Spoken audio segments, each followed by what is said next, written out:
Welcome to The Explainer. Okay, today we're diving into something truly monumental happening in the world of industrial infrastructure.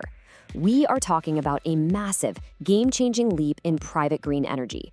Honestly, it's a development that's fundamentally rewriting how heavy industry powers itself.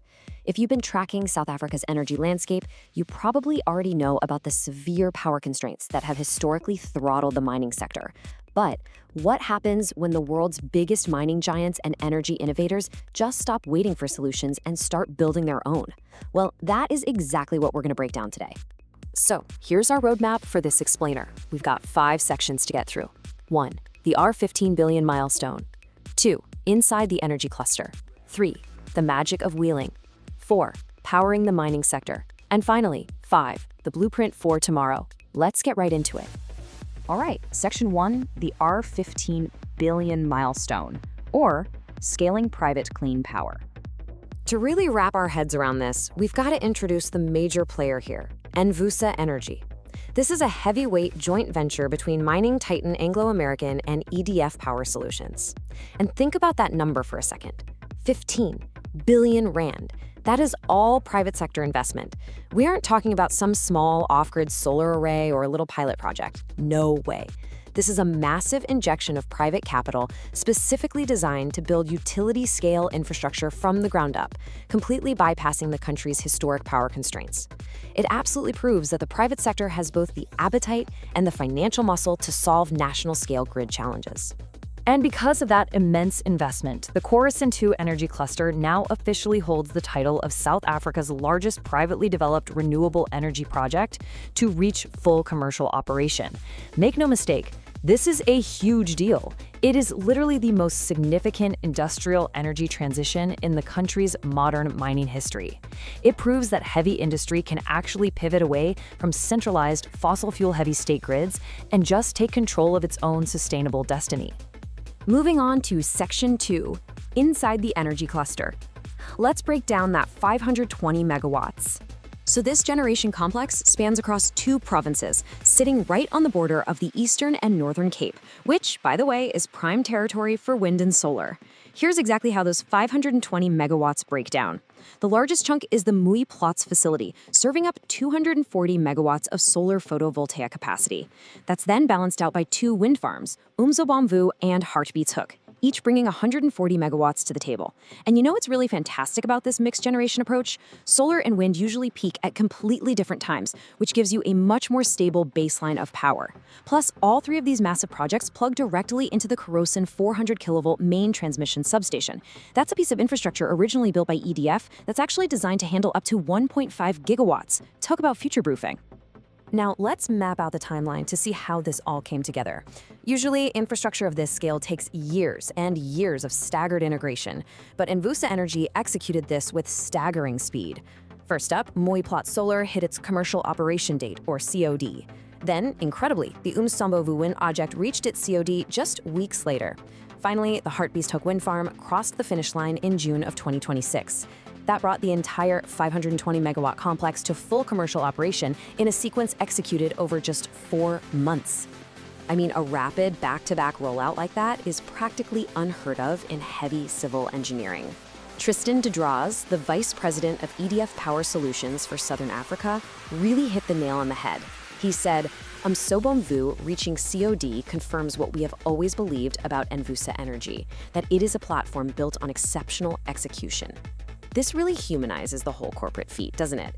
It takes an incredibly strong, tight-knit partnership between Anglo American and EDF to navigate the insane logistics, the labor, and the regulations required to pull off 2 CODs in successive months. All right, Section 3, the magic of wheeling. We're rethinking grid access here.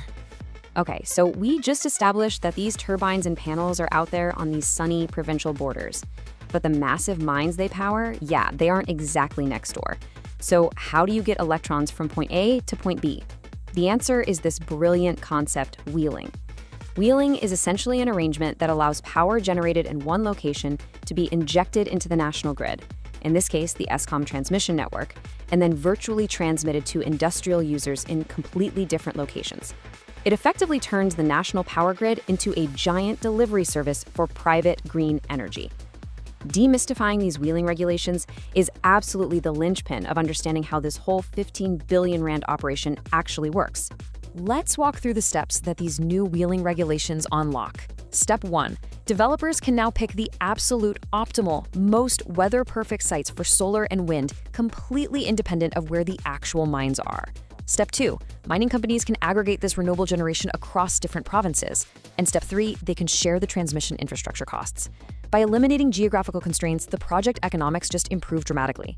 You build where nature is best, and you consume where the heavy industry sits. It's a total game changer.